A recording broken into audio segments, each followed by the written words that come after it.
بسم الله الرحمن الرحيم. إن الحمد لله نحمده ونستعينه ونستغفره ونعوذ بالله من شرور أنفسنا ومن سيئات أعمالنا. من يهده الله فلا مضل له ومن يضلله فلا هادي له، وأشهد أن لا إله إلا الله وحده لا شريك له، وأشهد أن محمدا عبده ورسوله. أما بعد، بسم الله الرحمن الرحيم. يحب رسول صلی اللہ علیہ وسلم نہیں. سابقہ سطور میں ہم نے ذکر کیا ہے کہ نبی اکرم صلی اللہ علیہ وسلم سے محبت کا ایک تقاضا یہ ہے کہ آپ صلی اللہ علیہ وسلم کی سیرت طیبہ بیان کی جائے، لوگوں کو آپ صلی اللہ علیہ وسلم کے حسن و جمال، ذات اور اعلیٰ اخلاق و صفات بتائے جائے، اور نظم و نثر میں ہر طرح اس تقاضے کو پورا کیا جائے، مگر سیرت کا بیان ہو یا نعت گوئی و نعت خوانی.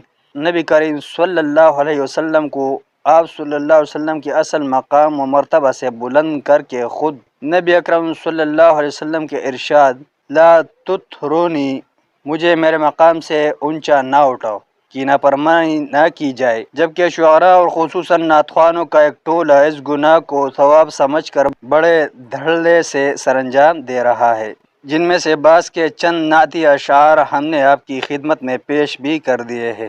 اسی طرح حب رسول صلی اللہ علیہ وسلم کی آڑ میں شیعہ و سنی اور خصوصاً صوفی مشرب لوگوں نے بھی خوب اس حکم مصطفیٰ صلی اللہ علیہ وسلم کی نافرمانیاں کی ہے اور غلو و مبالغہ آمیزی کی حد کر دی ہے، جس کے اصل اسباب یہ ہے: نمبر 1، دین کی اصل روح و تعلیم سے جہالت و ناواقفیت.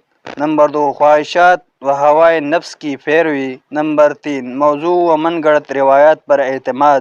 نمبر 4، ادیان سابقہ کے پیروکاران یہود و نصارہ سے اثر پذیری وغیرہ. سب سے پہلے شیعہ نے نبی اکرم صلی اللہ علیہ وسلم کو حد بشریت سے خارج قرار دیا اور حضرت علی رضی اللہ عنہ کو مقام الوہیت پر جا بٹھایا. کبھی انہیں روح الالہ قرار دیا، کبھی نبی کہا، اور ان کے آل و اولاد کو معصوم قرار دے دیا.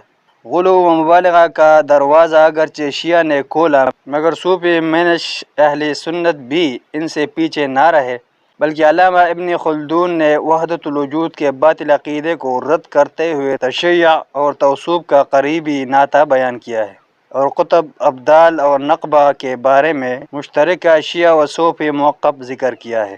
عقیدہ حلول، اللہ تعالیٰ کو ہر چیز میں ماننے کو سب سے پہلے کل عام پیش کرنے والے شخص حسین بن منصور الحلاج نے، جس کا دادا پارسی مجوسی تھا، نبی کریم صلی اللہ علیہ وسلم کی دو صورتیں پیش کیے: ایک نورانی ازلی قدیم، دوسری نبوی مادی محدث. چنانچہ اس کے دعائے الوہیت عن الحق کے نتیجہ میں اسے زندیق و ملحد قرار دیتے ہوئے 309 ہجری میں اس وقت کے مرکز العلم و علماء شہر بغداد کے قاضی نے اسے 1000 کوڑے لگوائے اور دونوں پاؤں کٹوائے، گردن اتروائی اور اس کے جسد خاکی کو آگ لگوا کر اس کی راکھ دریائے دجلہ میں بہا دی تھی.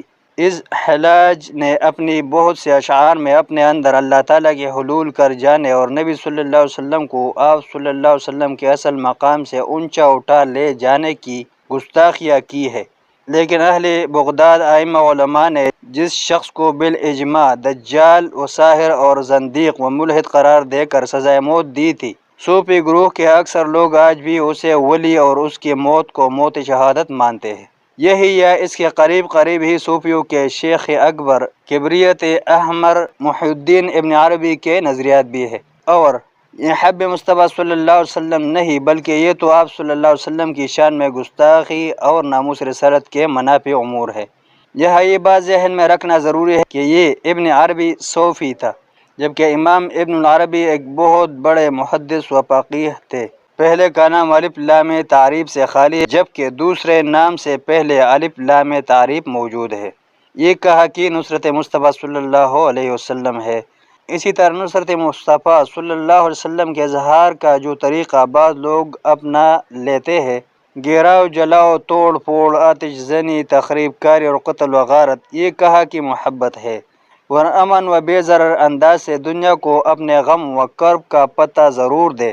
ان کی گستاخیوں کی پرزور مذمت کرے، ان ملکوں کی مصنوعات بلکہ ہر کافر ملک کی مصنوعات کا بائیکاٹ کرے لیکن اپنے ہی بھائیوں کے گلے تو نہ کاٹے، اپنے ہی ملکوں کی املاک تو تباہ نہ کرے۔ اسی طرح کی پرتشدد احتجاج اور مظاہروں کو کفار، تشدد و انتہا پسندی قرار دے کر مسلمانوں کو دہشت گرد کہنے لگے ہیں۔ موجودہ دور میں یہودی سازشیں اسلام اور مسلمانوں کے ارد گرد ایک مضبوط جال بچھا چکی ہے۔ توہین رسالت یا کسی بھی ایسے مسئلہ میں احتجاج کے دوران مختلف جگہوں پر جو توڑ پھوڑ والا رد عمل سامنے آتا ہے، وہ نہ تو اسلامی تعلیمات سے ہی لگا کھاتا ہے اور نہ ہی اخلاق مصطفیٰ صلی اللہ علیہ وسلم سے اس کی کوئی توجیہ بنتی ہے، بلکہ بعض سیاسی عوامل اور دیگر سازشوں کے نتیجہ میں بعض جگہوں پر تو احتجاج کو ایک طوفانی بدتمیزی کی شکل دے دی جاتی ہے۔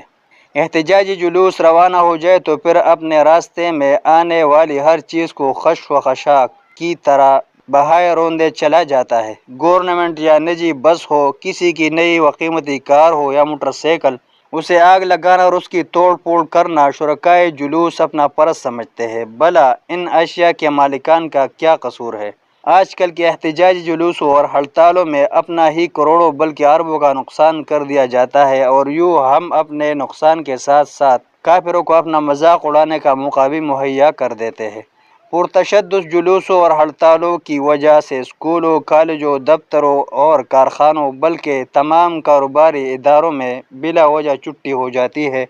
کوئی دکاندار حتیٰ کہ ریڑھی والا بھی کام پر نہیں نکلتا کہ کہیں توڑ پھوڑ اور زد و کوب کا شکار نہ ہو جاؤں، بلکہ یہ بھی خطرہ رہتا ہے کہ کہیں جان سے ہی نہ جاؤں۔ ہسپتالوں سے ڈاکٹرز اور دوسرا عملہ غائب ہونے کی وجہ سے کئی مریض جان سے ہاتھ دھو بیٹھتے ہیں، اور پہیا جام قسم کی ہڑتالوں میں تو کئی مریض ہسپتال پہنچنے کی بجائے اگلی دنیا میں جا پہنچتے ہیں۔ ان جانی نقصانات کے علاوہ ان ہڑتالوں کے ملکی معیشت پر جو برے اثرات مرتب ہوتے ہیں، وہ ماہرین اور اہل نظر سے پوشیدہ نہیں۔ ایسے پرتشدد احتجاج و مظاہرات کہا کہ حب مصطفیٰ صلی اللہ علیہ وسلم ہے۔